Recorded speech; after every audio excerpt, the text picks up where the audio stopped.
All right. Good evening, everybody. Just let me know if you can hear me okay, please.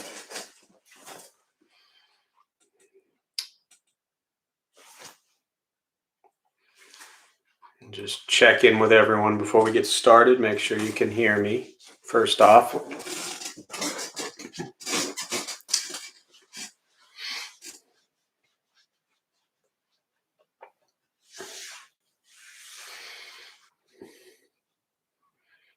Someone could just give me a heads up. All right. Thank you, Marisa. I'll take the pizza symbol as a sign that, one, you can hear me, and two, just to honor and celebrate the great day that it is of National Pizza Day. So hope y'all are enjoying that. We'll go ahead and join palms as we get started. And you can repeat after me.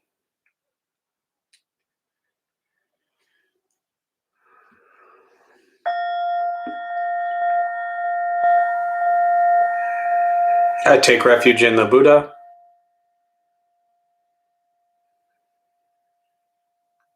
I take refuge in the Dharma. I take refuge in the Sangha.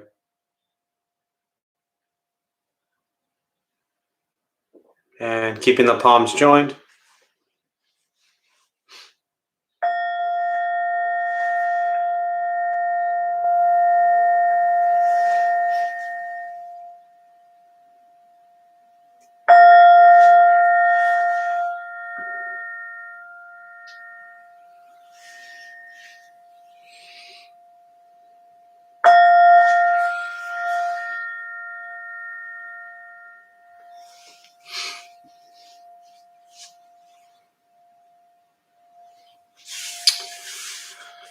All right. Good evening, everybody. Thanks for joining us. My name is Jeff. I'll be leading the intro to Buddhism and meditation tonight, as I have every Tuesday and Saturday for the last, 12 years maybe. I think I've managed to say a few different things each night, but who knows? We'll see. Could just be a Groundhog Day repeat of the same thing over and over and over again until we get it right. But I always like to start with a question just to get people engaged a little bit and give some time for everybody to jump on before we start the meditation.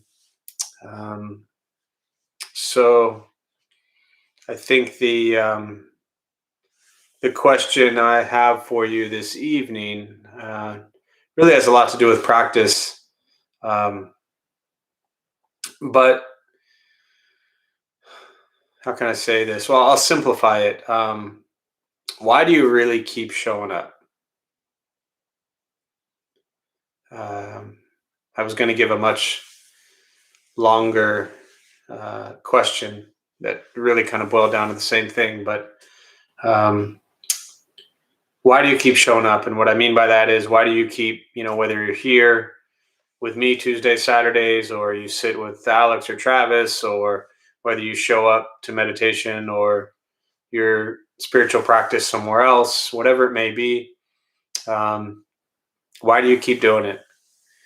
And maybe you're brand new. Maybe this is your first time joining us tonight. So then the question for you really is, why did you show up tonight? It's a pretty broad question, but it really is, there's no right or wrong answer. Just is important for you to recognize whatever the reason is. So we'll take a few moments. There's a chat box somewhere on your screen. Feel free to type in your response. Feel free to respond as brief or lengthy as you'd like. But again, the question, and I'll go ahead and type it in here for those who just jump on.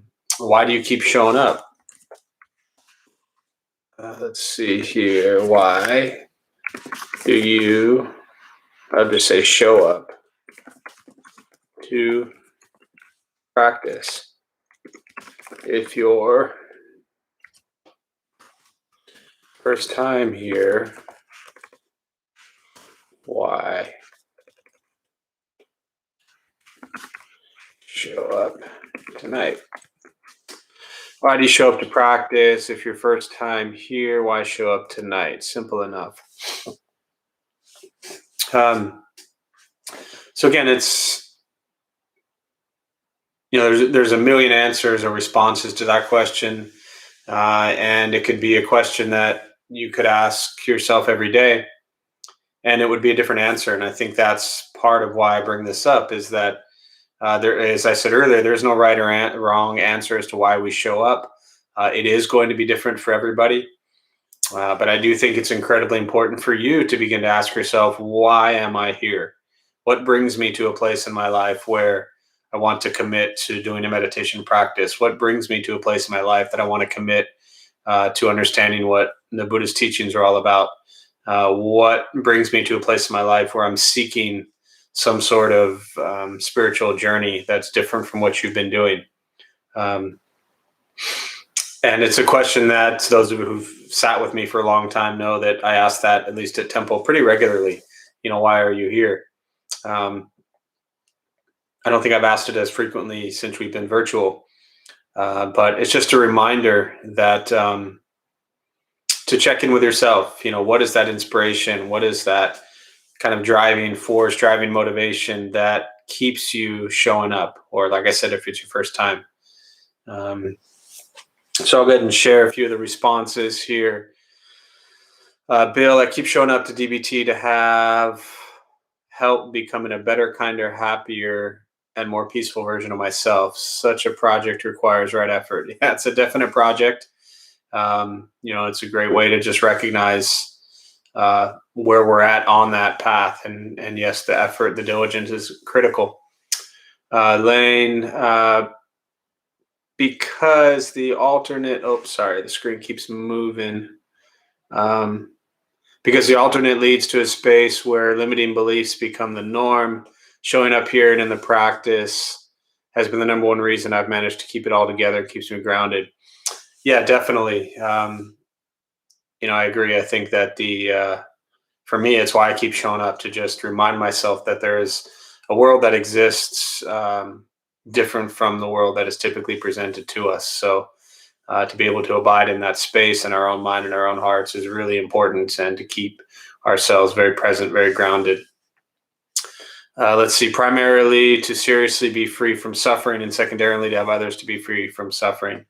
Yeah, for sure. We recognize that, this path helps us, but in turn, it also helps others.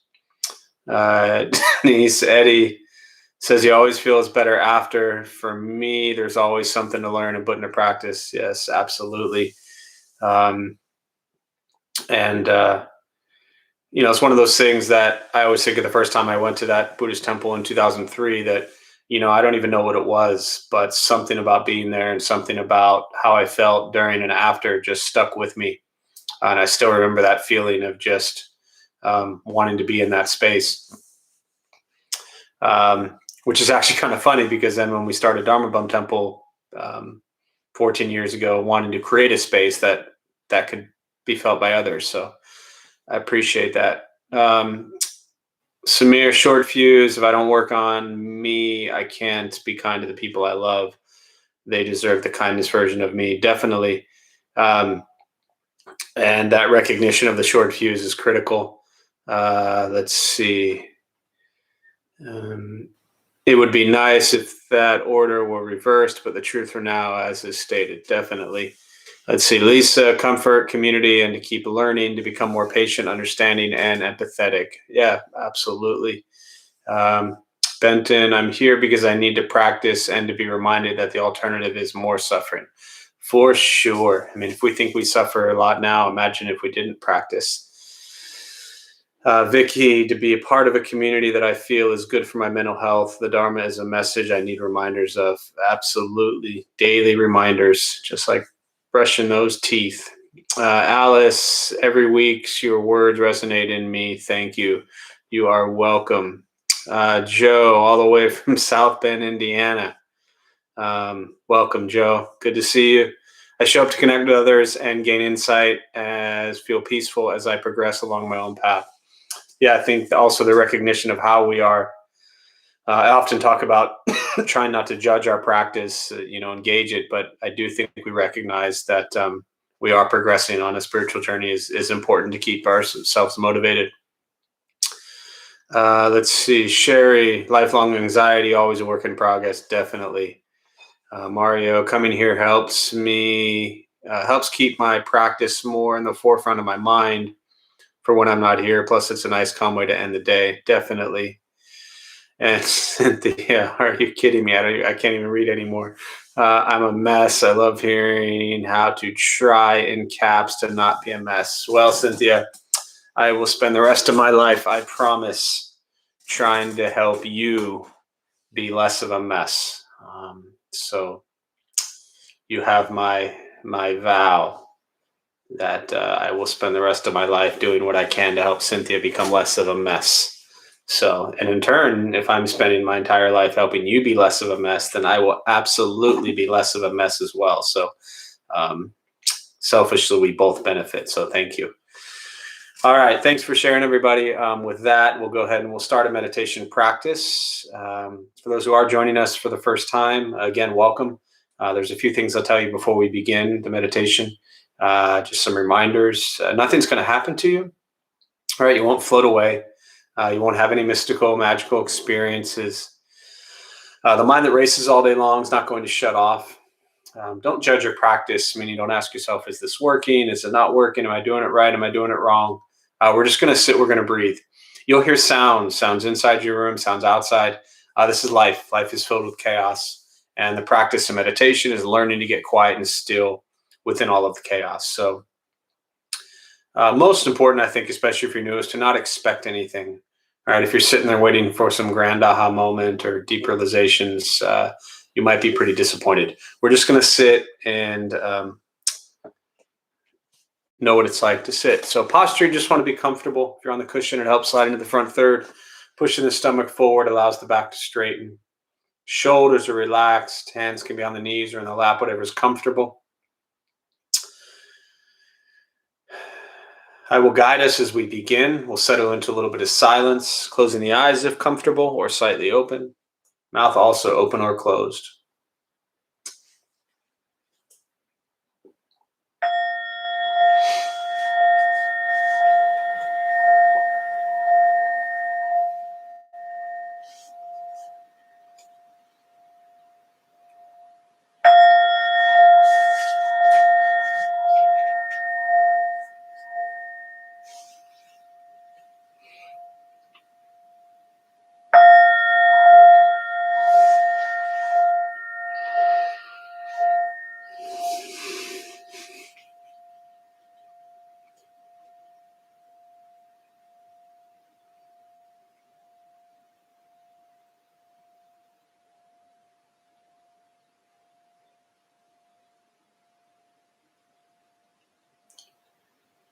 And again, starting with the eyes closed if comfortable or slightly open.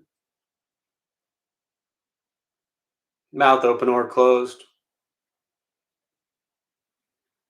We'll start with taking 3 deep breaths, slowly.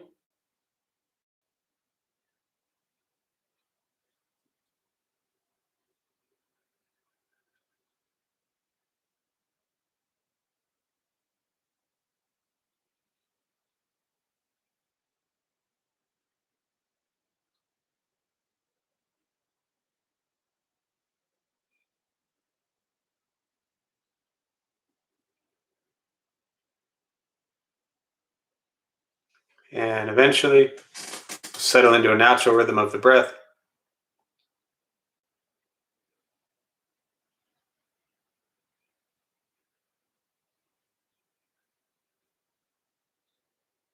Noticing the mind as it wanders, jumping from thought to thought.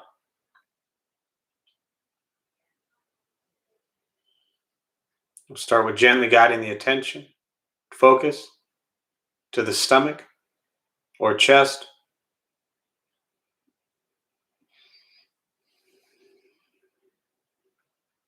Breathing in, feel them rise.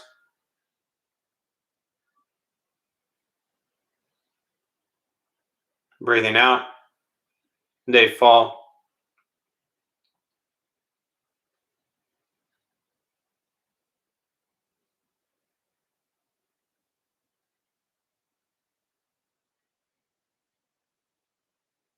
Simply continuing this practice, observing sensation of breath,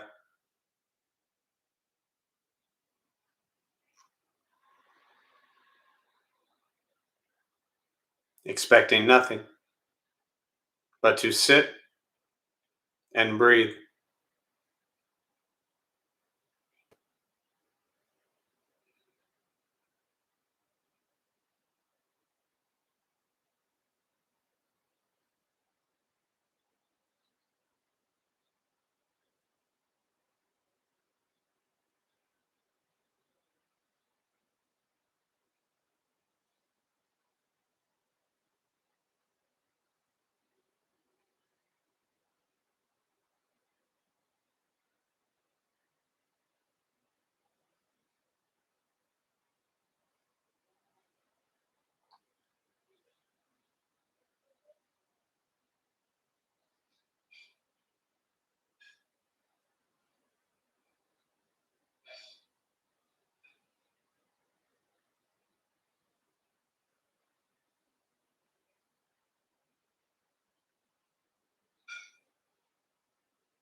And as the mind wanders, lost in thought, recognize it,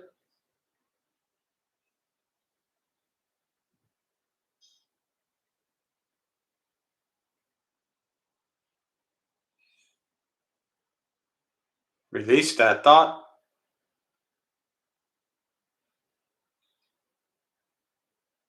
return attention, focus to the breath.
Where's your mind?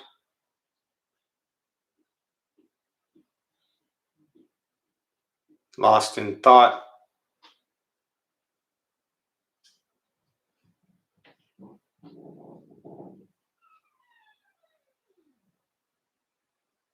return to breath.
letting go of expectations,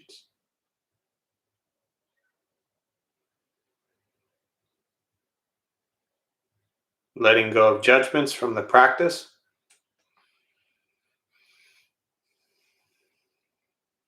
just sitting, breathing.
Keeping the mind alert,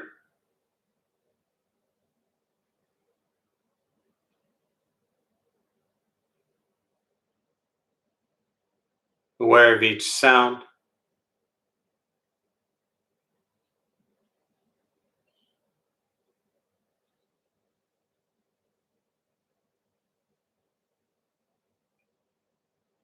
each thought,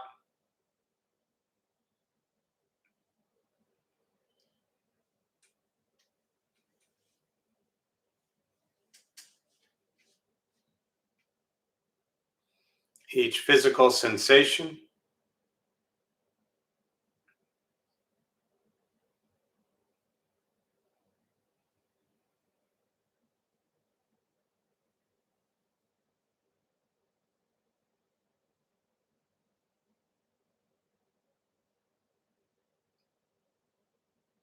yet concerned with nothing but sitting, breathing.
And with the body still, rested,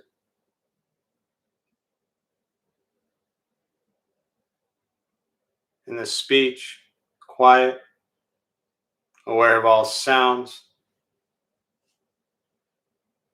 and the mind learning to settle, know what it's like to just sit and breathe.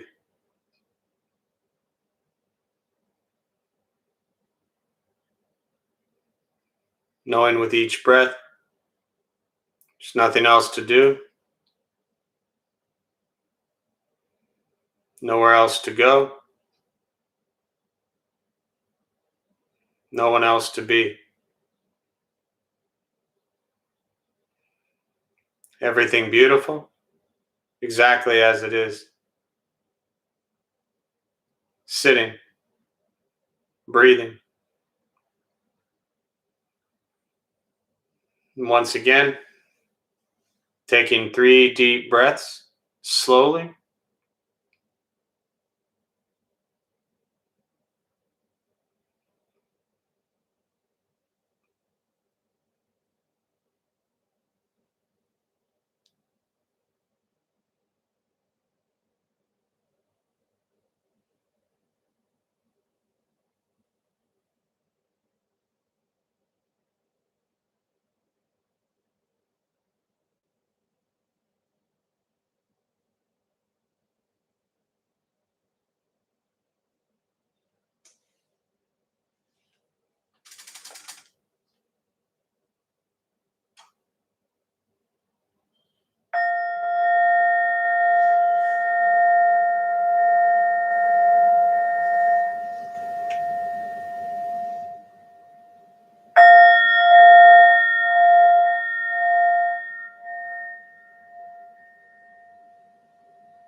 And as you slowly open the eyes, slowly begin to move. Most important with the practice of meditation is to recognize how you feel now, immediately after. Compare this to how you typically feel throughout your day. Recognize the difference, if there is one. Ask yourselves how you'd prefer to feel every day for the rest of your life. And realize however you feel now, it's quiet, calm, and still, or a busy mind, racing mind, whatever you're sitting with at this moment, it's nothing to do with anything I said. It's nothing to do with how we sit and hold the hands or cross the legs.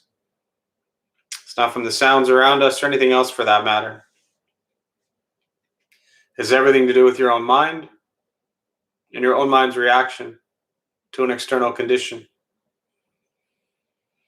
This is what the Buddha called pratitya samuppada, means dependent origination. This is the basis of the Buddha's awakening. The word Buddha simply means awakened. He was a human being no different than any one of us who began to understand why he suffered, why he got angry, sad, depressed, stressed, anxious. He began to understand the causal relationship of all phenomena. And what that means very simply for all of us, regardless of where you come from or what you believe in or where you think you're going, your whole life is filled with things that happen and you react. More stuff happens, more reactions. This is it. Practice of meditation is learning what it's like to respond to something quietly, peacefully, still. Because for most of us, the way you responded to the last 20 minutes is quite different from how you respond to everything else that's happening throughout your day. So all we're working on is closing the gap to the way you feel now is closer to how you feel always. Just as driven, motivated, productive, successful, whatever that means to you in your respective lives, but with a mind that's steady, clear, focused, distracted by nothing, disturbed by no one. It's not an easy practice. It's not necessarily fun, but it's free. Meditation is free. Buddhist practice is free. It's sitting, breathing, becoming aware of what you think, what you say, and what you do. And that's it. Once we stop trying to change, fix, control, manipulate everything and everyone around us, and we work on changing our mind and our reaction to the world around us, life gets simpler.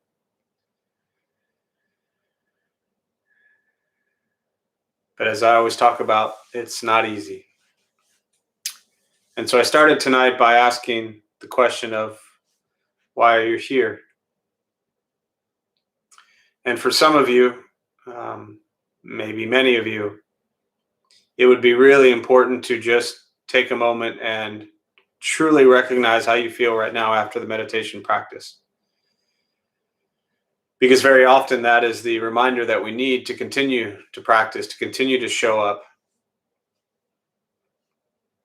Because this sense of, well, the words are different for everybody, but I'll throw a few out there. Clarity, calmness, stillness, focus, concentration, centered, grounded. Whatever that feeling is that you might have right now, this is your reminder.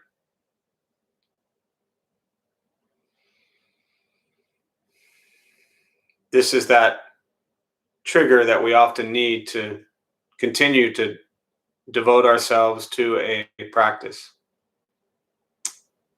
To continue to stay inspired is not easy. When I say stay inspired, I mean inspired to practice. We can often lose our way, not just during these times of a pandemic and everything we're dealing with, but many of us were lost and dazed and confused. Great movie, by the way.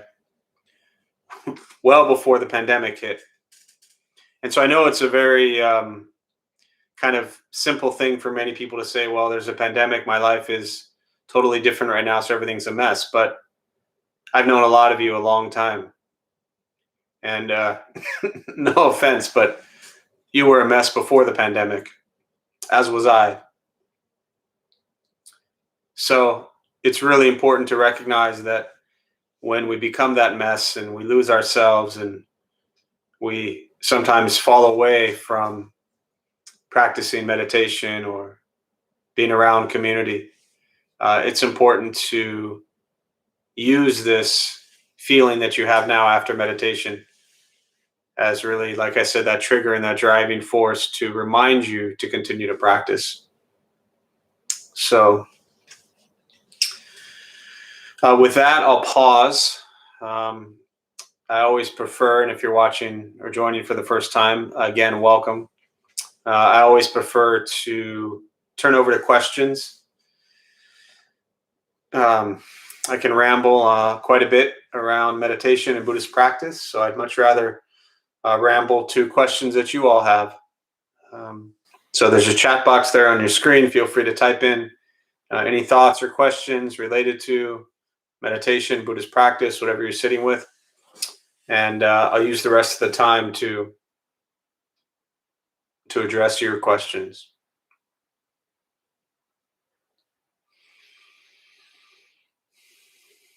And I think just one more thought as we're preparing questions. I mean that very seriously. I mean, I think I take all this stuff very seriously, but I mean that very seriously as far as having the discipline to continue to practice no matter what's going on, no matter where we are or what the state of the world is like, or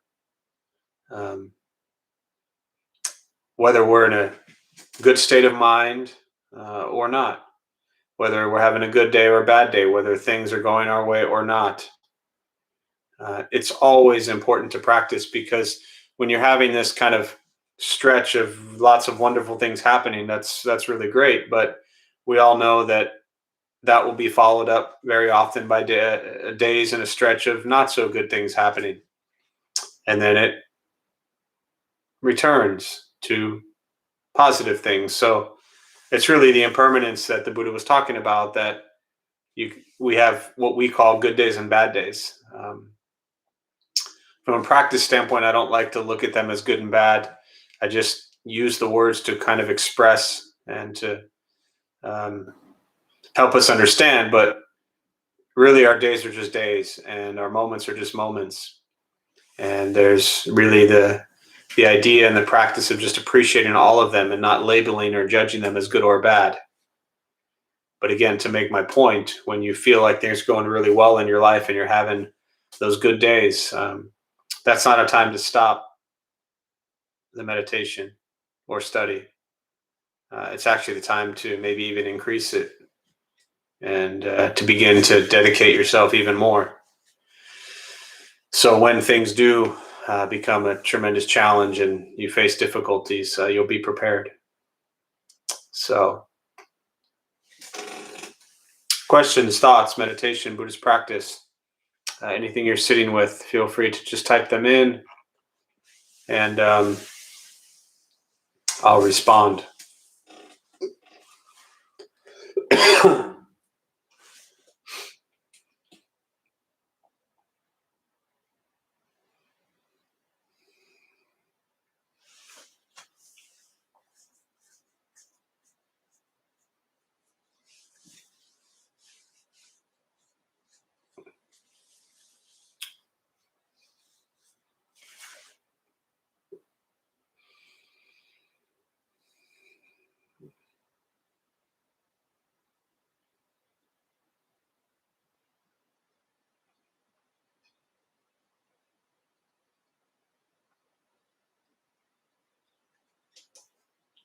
The stillness, the quiet, the comfort, the discomfort.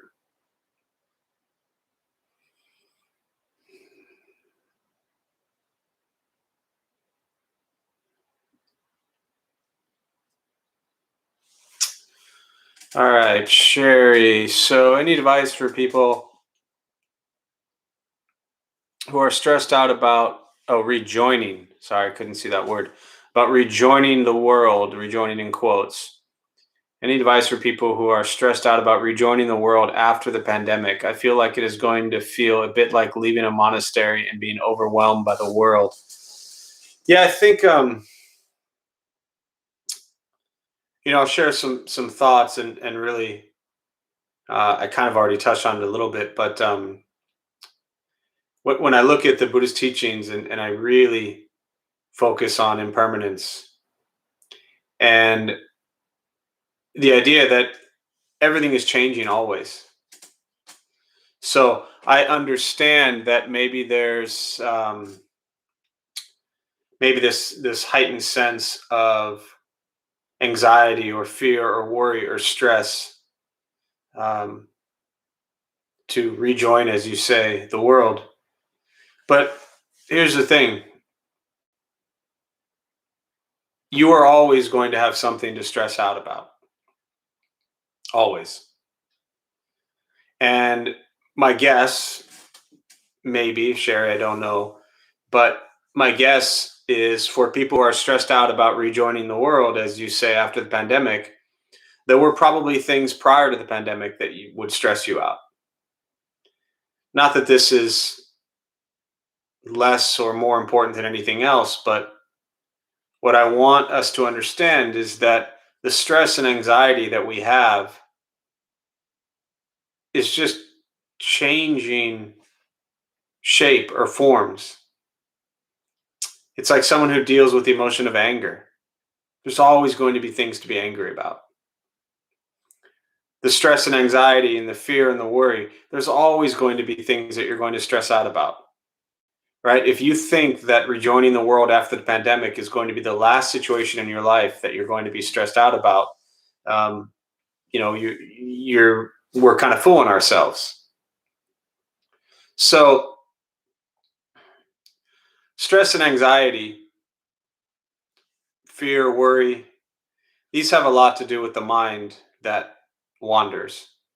And the Buddhist teachings on concentration and focus is helping us learn to stay present.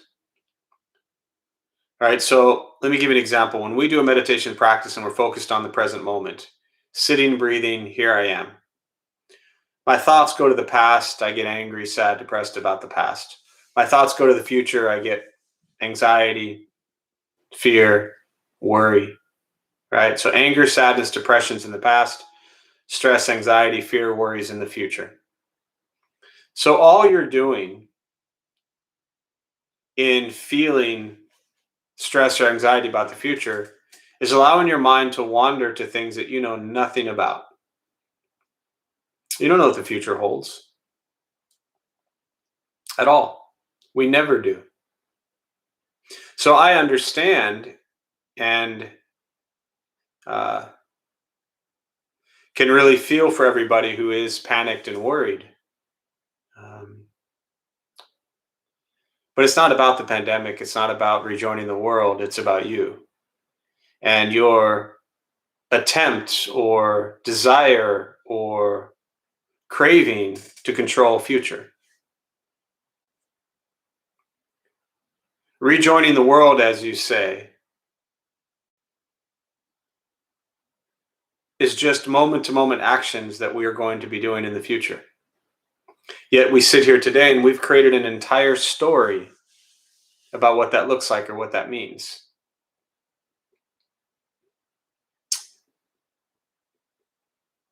So the second part, and I'm going to use this as an example, hopefully it'll help. But you say feel a bit like leaving the monastery and being overwhelmed by the world. I remember when I left, and it was only 11 months. Ironically, temple's been closed 11 months. Um, February '05 to January '06, and I came back I was in a monastery in Taiwan, and kind of living Zen monk life.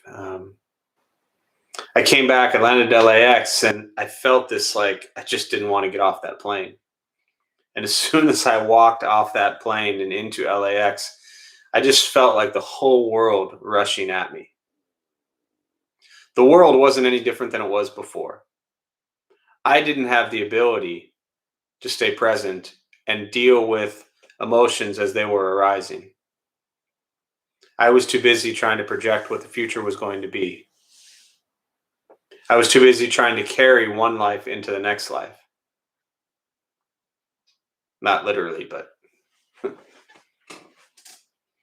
And so I view this very much the same way, that when the time comes that we begin to rejoin the world, we could just as easily feel excitement and joy and happiness.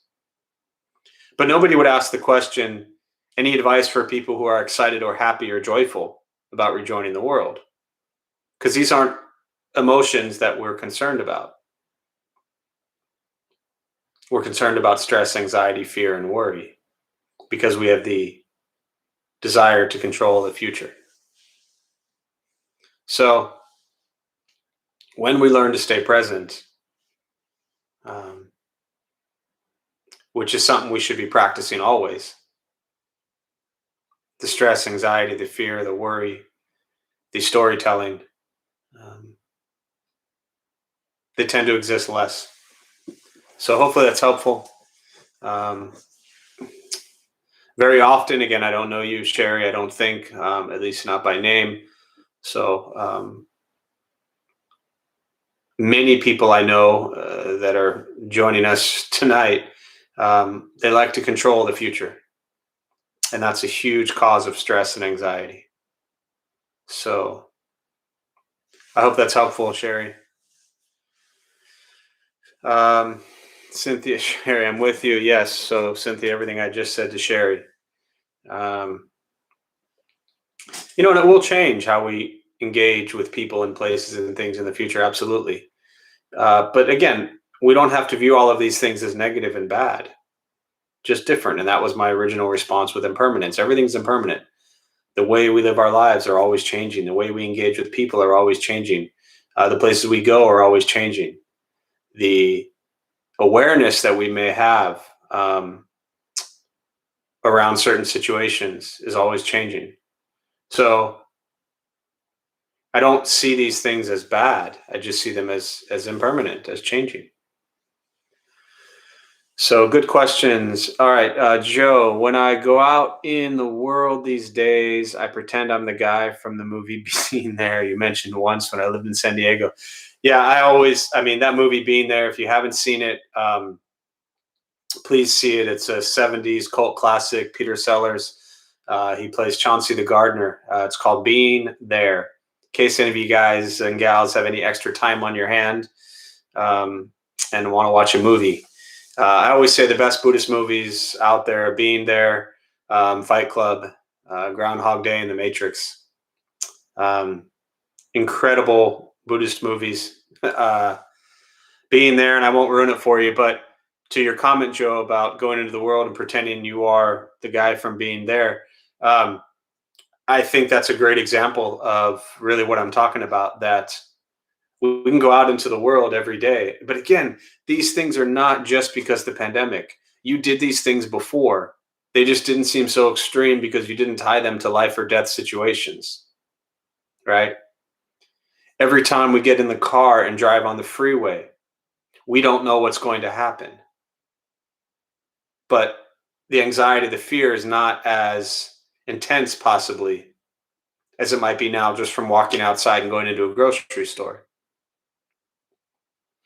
And the character in Being There is really just present with things as they arise. There's no attempt to control anything. There's no attempt to create stories about future that don't exist. So thanks for bringing that up, Joe. All right, next question. The Buddha tried different paths and techniques during his path and was unsatisfied with them. Yes, he was. He then found the middle way. Can you discuss this some? It feels like a call for moderation. Yeah, definitely. So a couple things, a lot of things I can say here, but let me try to sum up a few. Yes, the Buddha tried different paths and techniques. He had different masters. He had two great teachers towards, the later stage of his practice prior to becoming, called the Buddha. And he left both the teachers. One of them even wanted to give him, all these disciples and great land to teach and practice. And what he realized was no teacher could awaken him. No teacher could uh, remove his suffering. He had to do it himself. So he had great teachers along the way, and then he realized, I must do this myself, right? These are kind of two questions, Samir, what I'm hearing, two different points, and I'll touch on both of them. But the first one, I think about it in my life. I've had great teachers along the way, and I continue to have great teachers along the way. But at the same time, those teachers cannot end my suffering. Those teachers cannot stop me from doing stupid things. Those teachers cannot change my thoughts or my words or my actions. They can give me ideas. They can give me motivation and inspiration. But I'm the one who has to make the changes in my life. So I think it's really important. And I share this a lot when people are looking for those teachers out there, right? And everyone's looking for the teacher to show them the way. I shouldn't say everyone, but a lot of people. The Buddha was very clear. His last teaching before he died, they were worried about who was going to teach him. And he said, look, I have left you all of the teachings I've been teaching you for 45 years, from 35 to 80. And at 80, he died. And his last teaching, he said, was, I've left you all the teachings. Now be a light unto yourself and be diligent. So that's really, I think, the first part of your question, Samir, about different paths and techniques. The second part around the middle way, it's a beautiful practice, a beautiful teaching. And I think especially for lay, I mean, there's a middle path within the monastic tradition as well. There's a middle path within every tradition. But I think the middle path is really important for lay people to understand. And there's a balance. Now, that balance is different for everybody. But one metaphor I learned years ago I really like is think about a guitar string. If you have, for any guitar players here, if you're trying to play and the guitar strings are too tight and you play them, they snap. If they're too loose, there's no sound. So you need to have the right balance with the strings to get the sound. Now, The real question is for each of us to explore, where is that balance? That balance for each of us is going to be different. I can't tell you this is the middle path, this is the balance. You have to begin to learn where are your extremes, right? Um, I like to use simple examples. Clothes, for example. Okay. I bet just about every person on this call has more shoes than they actually need.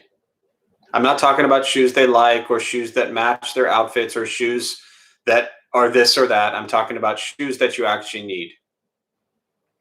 Shirts, same thing. Pants, jeans, shorts, same thing. We have closets filled with clothes. And yet we seek a spiritual path to find enlightenment. But we got 15 pairs of shoes. So if you want to begin to explore the middle path, realize that I'm not saying get rid of all your shoes. I'm not even suggesting you get down to one pair of shoes. But if you have 15 pairs of shoes, maybe you could survive on 5. These examples are way better in person because then I get to pick on people directly and lots of laughter and embarrassment and fun. It's really a grand time. But if you have 15 pairs of shoes, you could probably live with just 5. And you know what that means? That means you have 10 pairs of shoes that you can give to somebody who doesn't have any, right? If you have 30 pairs of shoes, maybe you could get down to 10. So there's no number that says this is the middle path or balance or the amount of shoes you should or should not have. But it's looking at, honestly, your attachments, your cravings, your desires, which are really just feeding the sense of self and your ego. I mean, I know, again, coming from my personal experience with somebody, 15 years ago, 20 years ago, who used to spend so much money on clothes and had closets filled with shoes that matched the shirt, that matched the jeans, that matched the pants, that matched the belt. Getting out, on a Friday and going shopping and buying a shirt for $150 just so I could wear it that night. I mean, that was ridiculous. So we want to suffer less. We want to explore some sort of spiritual journey, but we're still wrapped up in what our clothes look like. So my suggestion with the middle way, explore this with simple everyday things, whether it's clothes, whether it's food, whether it's money, whatever it is. What is a balance you can find in your life with everyday things, right? And just kind of test yourself with it. So for me, I always look at Buddhist teachings as this very simple, practical thing, right? If you're brand new to Buddhism, maybe you're thinking like, why is this dude talking about shoes? I want to learn about Buddhism. Well, Buddhism is teaching you to remove suffering. We suffer because of our greed, our anger, and our ignorance, our cravings, our desires, our attachments. And what feeds into greed, anger, ignorance, ego, attachments, craving, desire? More than clothes, more than food. Everyday simple things that we don't even think about. You can drastically shift your life and learn about your ego by exploring the clothes you wear and the food you eat. So hopefully that's helpful. So Samir, I think really the same, the application of the middle path, the middle way, is really unique. And I should say very, very specific to each individual. But pay attention to the extremes you have. So, and again, the Buddha's life is an example. He went from being a prince, all the wealth, all the riches, all the women, all the money, everything he could have. And he ended up with 7 items that were really what was necessary. Most of us have 7 items in our pockets right now, So All right, I think we'll do one more here. Bill, is the Dhammapada the best source for finding what the Buddha taught? Give me a second here.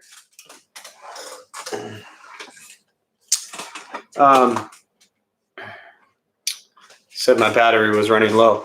I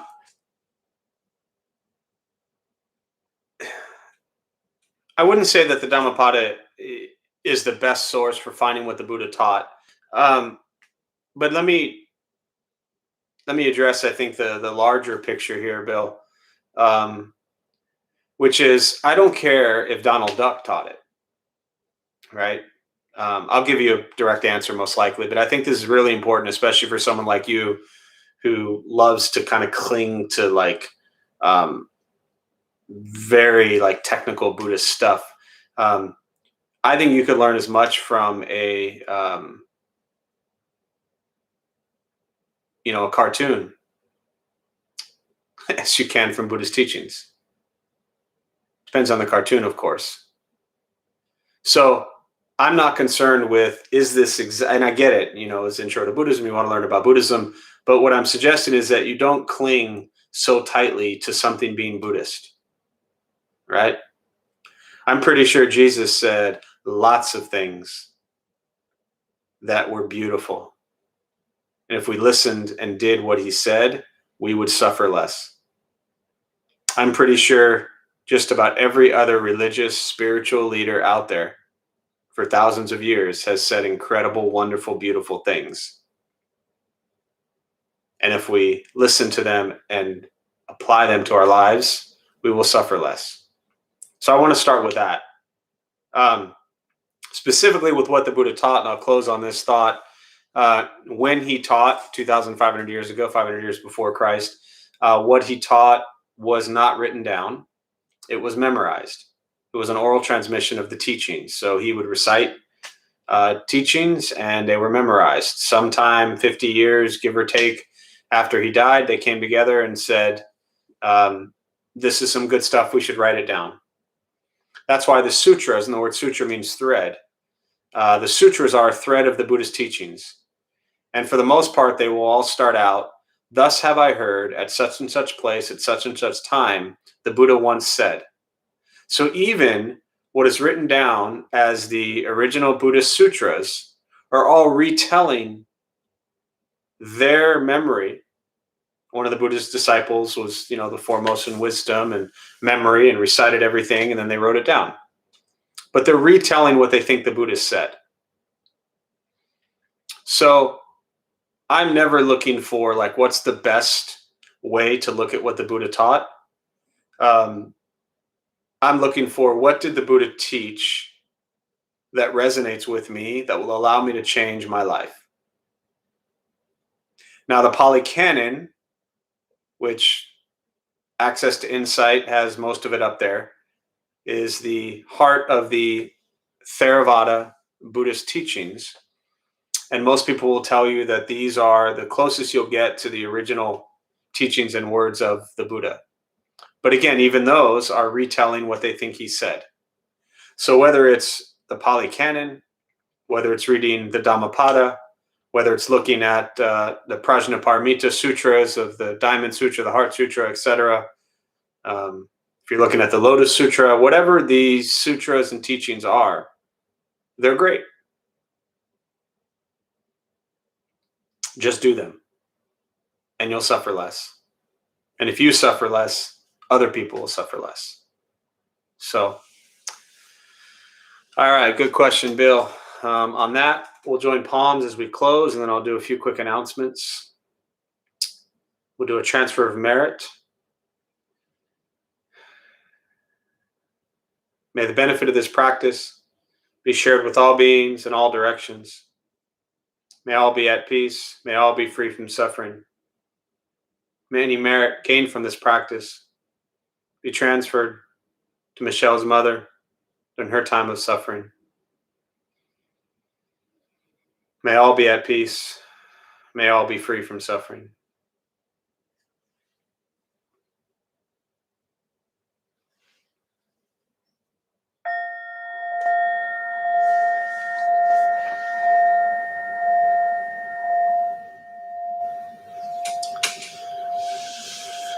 All right. So a few quick announcements before you head off. Thanks all for being here or being there, wherever you are.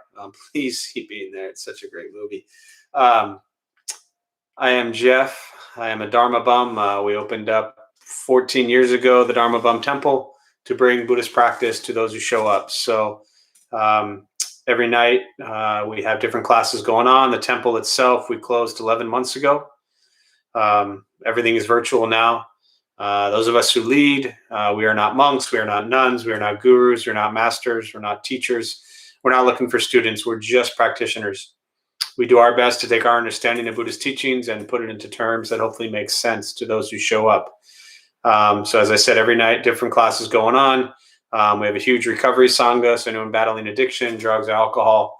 We have a college group, a teenage group, Monday through Friday, morning meditations, a book club. There's a book study. There's always something going on. So check the website. We have no time frame for when we're going to open. We will open when we feel it is safe, and we are nowhere near feeling it's safe. And I think that's another way to deal with the anxiety is instead of thinking about, for me, when is the temple going to open and how are we going to do it and what's our worries or all that stuff, all I think about is today we are closed, and that's it. Stay there. If you stay there, you'll be much more peaceful. Yeah,